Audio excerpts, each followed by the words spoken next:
Welcome to all you lovely people. Welcome to the second lesson on the Pesach Seder. We are going on a fascinating journey, studying the structure of the Seder, getting a helicopter bird's eye view, and also lessons that will change your life and change other people's lives. What we started doing last week is we spoke about the basic structure of the oldest, most printed Jewish book in history, the Haggadah, what we read on the Pesach Seder night. And what we realized is that it's all based on 4 verses, mainly based on 4 verses in Deuteronomy. And we started learning the first verse and how each word, we started to study how the matching English words that will help us remember the holy words in the holy tongue called Lashon HaKodesh. And we didn't complete the first out of the 4 verses. And we're going to do that now. And then we're going to do the second verse as well. After that, we're going to share the screen, and we're going to see a Haggadah, and we're going to go through the pages, and we're going to point out where the structure changes, because the Haggadah is a motivational strategy. It's a motivational strategy for us. It's a motivational strategy for our families. So when we understand the structure, we can bring out the most from the strategy. Now, we were learning about the history of what happened. That at one point in time, an Armenian wanted to destroy the small family before they even went into Egypt. And the word was Arami, which is Armenian, like the word Aramaic. And he was actually a relative. He wanted to destroy the entire family. Oved Avi. Now, Oved is spelled Aleph, base, Daled. And Daled, if we take out the voice out of the D sound, it becomes a T sound. So T is without voice and D is with voice. So if you, the English corresponding word is obit. Obituary. So when somebody passes away, they're gone. So there's an obituary, obit. So that helps us remember the word Oved. That's exactly what he wanted to do. He wanted to actually destroy the family. Arami Oved Avi wanted to destroy my father. And the Hebrew word avodain, which means annihilation, it's very easy to remember because it rhymes with abandon.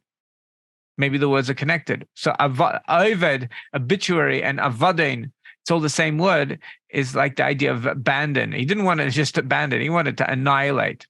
Now, father Avi, and then we learned Vayered, he rode.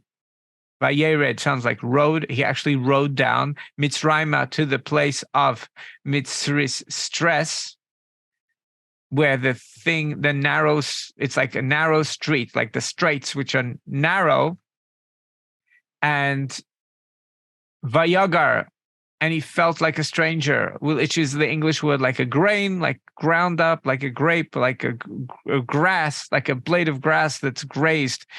And it feels grim. But everything has a point, because God sent him down by being a grain, by being a grape, by feeling like a piece of grass. Then he becomes great. So by being a stranger, ultimately the family became great. That's a principle in life. When you feel like you're a grape and you're being ground up, know that it's for a purpose, because God intends to bring out your greatness. And he went sham. He went over there. It's very hard to find an English word that will help you remember sham, but the word is sent. So instead of an N, it's an M, and instead of a sh, it's a s. So instead of sen, shav. So for sham, you get sen, sent, send. So you see, the sen is the root word in English. because because you have the word, you have send and you have sent. So the t and the, they're not the root sounds. The root sounds are S-E-N. So that corresponds to the sham in the Holy Tongue, which means over there. And we spoke about the lesson that redemption from physical slavery comes after redemption from spiritual slavery. Because the spirit is always free. If you free your spirit, then the freedom from physical slavery comes afterwards. So the Pesach Seder is about learning how to do a mentally daily redemption, because you can have a redemption making your spirit free, and afterwards God can make your situation better. Now this is a new word that we haven't done, and it's b'mesei. B'mesei ma'at means very few people. The word b'mesei, the corresponding word in English is masculine. To mesei, masculine. Ma'at is the word might, like the mites, like small little things. So b'mesei, they're masculine mites. There's only a few, not many people. Masculine mites, not many people. B'mesei ma'at. And what happened is they became vayihi. Vayihi is a very interesting word. It's 4 letters. And they're the same letters, if in a different order, as one of God's name. The famous God's name, which is spelled Yud and Hey and Vav and Hey, which we are not allowed to say the way it's written out of respect. However, the corresponding word in English is jovial. And that's really appropriate, because when we have the name of God, Aleph and Lamed, which represents strength and kindness. I'm not going to say it because outside of prayer, we're not going to say the name of God correctly, but Aleph Lamed, I'm going to say Kel. But there's another way of seeing God, which is the Yud and Hey and Vav and Hey, and that's seeing God. Oz v'chedva b'mekemem means jovial, seeing God as a jovial God, which is really, really appropriate to have that understanding as well. So what happens is the story is sad, but the understory, the backstory is actually jovial, because they became a goy. They were just like a grain, like a grape, a small family, and they became a goy. A goy means a nation. Now, the corresponding word in English is gable, which gable means an end, which means a definition. It means a border. That the family got an identity as a people. That's what it means to be a goy. A goy means a people with an identity. So the Jewish people became a goy. They became a people with an identity, which is something to be proud of. They became defined as a culture, and they became gadol. Now, the word gadol, there's no easy word to remember, but it's grand and great. And they became otzum. Now, atzum, we already learned what etzem means. Etzem is essence and same, and also the word stem. But atzum has a really cool word which describes it. It's esteemed. The English word atzum, esteemed. They became esteemed, and they became sumo, like sumo wrestlers, which means it's Spanish for utmost. So they became esteemed and sumo. They became atzum. They became utmost. And then another word, it says they became rav. Now, rav is, if we read it backwards, it's the word breed. They bred. They had a lot of kids. Breed. It's also the English word backwards. Rav backwards is very, when we make a reversal. But if we read it in the correct way, right to left, it reminds us of the English word ripe. They became ripe. They became abundant and ripe. And the nation became ripe to reap them where? Out of Egypt, and put them in their own land. And that's the end of the first verse. And the second verse, so let's just read that over really quickly. The first verse is, and you shall proclaim and say before your master, your God, an Aramite destroyed my forefather. Then he descended to Egypt and sojourned there with a tiny community. And there he became a great people, powerful and numerous.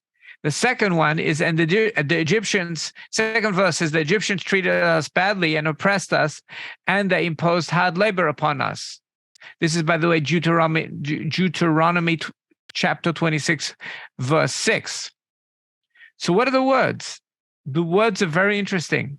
Vayareu, the source of that word is the word ra. So in English, when you want to scare someone, you say ra. So basically, what this is saying is the Egyptians scared us, rah. And also, if you say that it's spelled resh ayin, and ayin, you're supposed to choke yourself a little bit when you say it. So it's rah. So that's sounds like vomit, rah. When somebody vomits, they go rah, because you have to vomit out bad. That's the lesson. When you have bad, you have to vomit it out. And it's scary, rah. Okay, so that's what the Egyptians did to us. Oisanu, the root word is aleph tav. Read it backwards, reverse it. It's the word the or thou. So Oisanu represents an object. The question is it you? Is it us? So thou, you have like in English, in Old English, you have thou. So Oisanu means us. So they were ra. They were ra. They scared, or they were bad to us. And Hamitzrim, the Egyptians, the ones that give us Mitzrim stress, and they put us into straits. The Ya'anunu, English word is, the root word of that is Inui, which is annoy. They annoyed us. Yeah, it's an understatement. They annoyed us would be an understatement. And the next one is Vayitnu. Vayitnu, the root word for yitnu is the word 10 in English. So we already know that ta and da are related. So you have the English word donation or pardon. They basically gave us, what did they give us? Vayitnu, they gave us aleinu. Aleinu is like on top of us, which means like the word elect, elite, aloof. Same, the beginning sounds are the same. Elite, elect, aloof. They basically gave us, vayitnu aleinu, on us, they avoida. Avoida is hard work, slavery. The English word is avoid, obedience. Avoid, obedience. Obed, eved, obedience. It's the same word, obedience. They put obedience upon us. Kasha.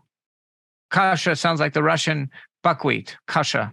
No, so it's actually, the English word is castle or case. Case is something hard. They made a hard case for us.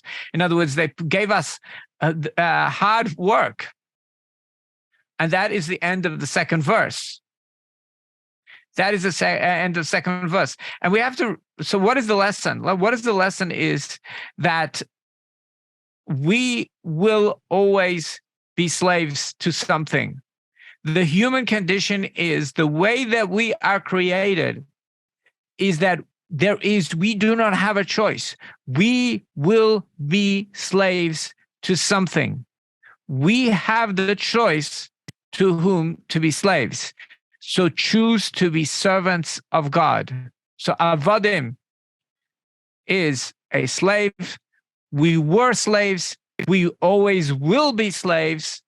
But God took us out of Egypt, giving us the choice that we can serve God. And that is our ticket to freedom. Because Eved Melech, a servant, like the word obedience, a servant of a king is a king in his own rights. That is your ticket to freedom. Otherwise, we'll be serving We'll be serving our taxes. We'll be serving our health. We'll be serving some other worry. We will always be in straits. We will always be in stress. But we have the freedom every day to choose to be servants of the King. And then ultimately, that's when we're going to experience being a king, being free. Redemption from physical slavery comes after redemption from spiritual slavery. Our spirit is free. We don't have a choice of our time like a servant. We don't have a choice not to sleep. We don't have a choice not to eat and to take care of our body and to take care of our spirit. But we have a choice how we do it. We have a choice what type of spirit we're going to have. We have a choice of whom we are serving when we are doing these things. That is the daily redemption. And what we're going to do now is we're going to go and I'm going to share the screen and we're going to actually see inside the words of the Haggadah. So I'm going to share the screen. Okay, right now we are looking at the Seder plate. And in the description, you're going to have a link to this very Haggadah from Chabad.org. You're going to be able to download this Haggadah, which I downloaded from Chabad.org. And on page 21, you have the Seder plate.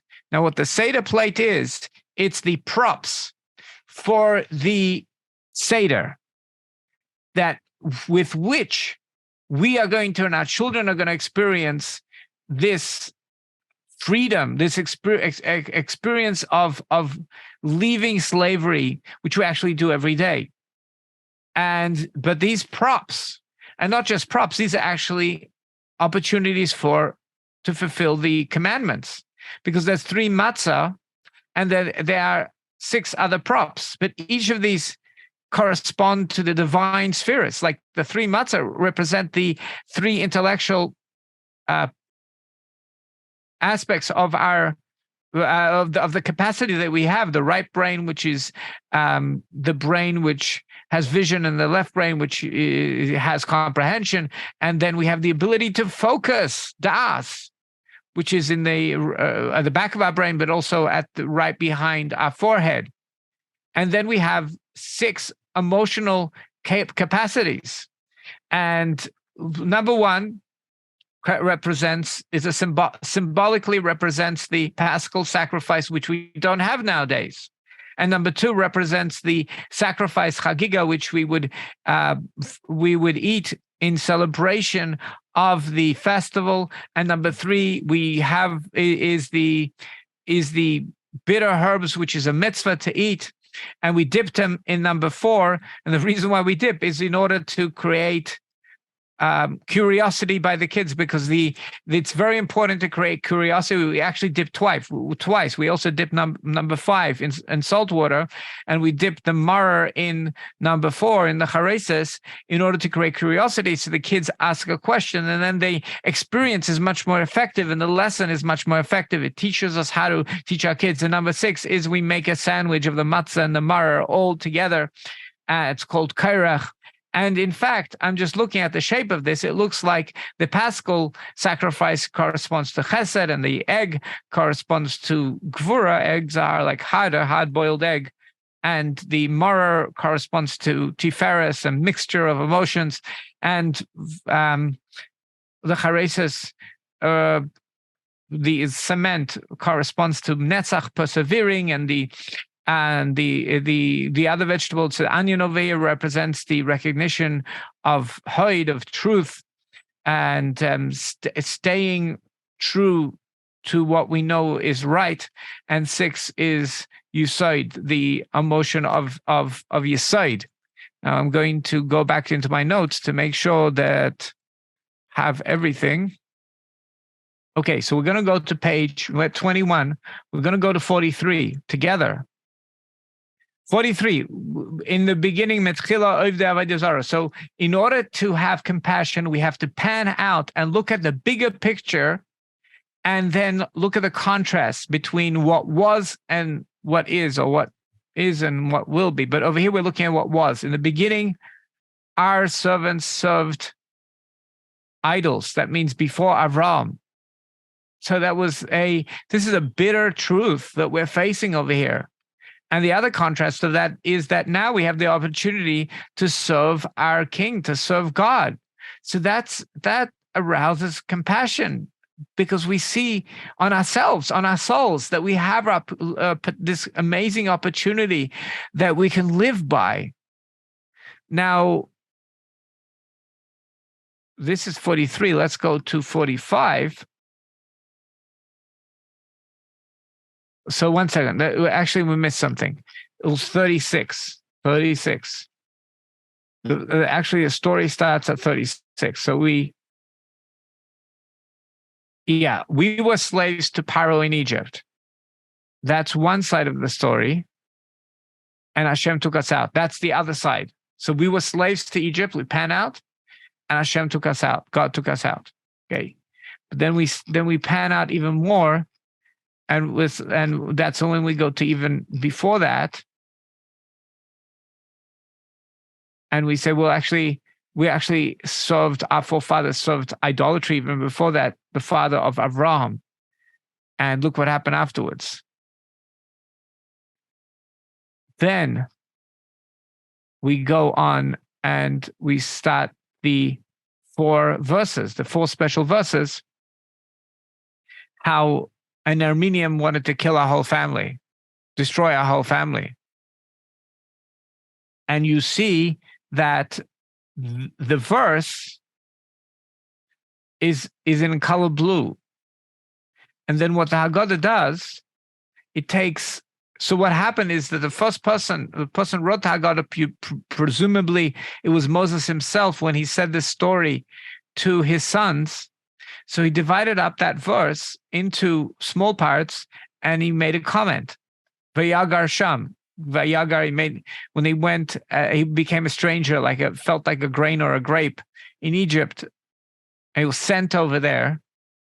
So Moses comes and gives a whole comment of a paragraph. B'mesei ma'at, masculine mites, very few people. There's a comment that the author made. Vihi sham l'goy. He became over there, a goy, a gable, in other words, a distinct identity of a people. Godel, great, atzum, esteemed, v'rav. They backwards breed. Then we go to the second passage. Ve'yar re'u, from the word ra. They were like ra, they vomit, or ra, scary. The Mitzrayim, via anunu, an inui, annoyed us, right? Avoida, obedience, kasha, they put a hard case on us. Okay. And then we continue. Okay. Then what we mentioned last week, we're gonna get back to these verses next time. But what happens is, this is all the gratitude part of the Seder, where we're building gratitude. And then what we do is we start summarizing the gratitude. And that's on page 60. On 60, we start having like a one-liner for every gift of gratitude that we are obligated as human beings to respond to. Because when somebody does something nice to us, a human being responds. That's a normal thing to do. So then after that, we actually itemize the gratitude into 15 points. We itemize the gratitude into 15 points. And then that leads to the response. The response is the word lefichach.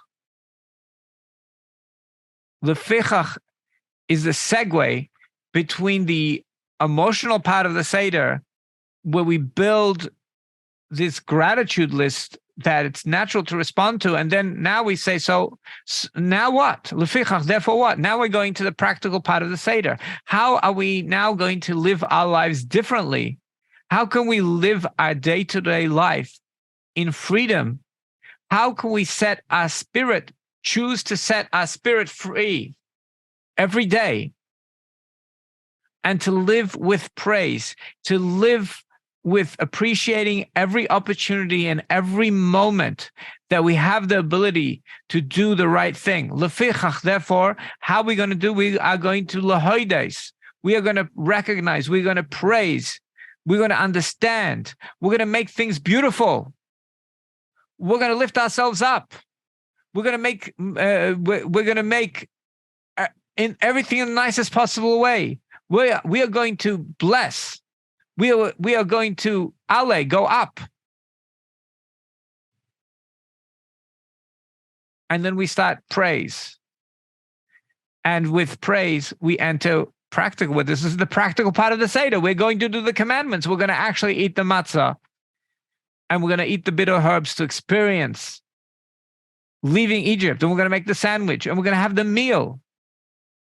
And then once we are full, we're going to use that energy and we're going to praise even more. It's a custom in America to bless God before we eat, but over here we do it before we eat, and especially when after we ate and we could feel like, oh, we don't need anything anymore, we're full. This is the real time to praise, and that's what's going to be till the end of the Seder, till we drink the fourth cup. So this is the second lesson. I'm going to just stop this screen sharing for the moment.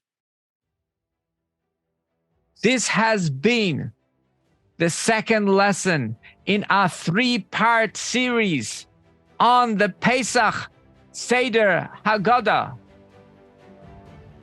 And join us for the last lesson, where we are going to complete the last 2 verses, which are the fabric, the very fabric and the very body of the Haggadah Seder. And you are going to be equipped with a helicopter, a bird's eye view to understand the motivational strategy. And when you understand the motivational strategy, then you can experience the Seder and make sure to get the most out of the motivation that it inspires you for the entire year. See you next time.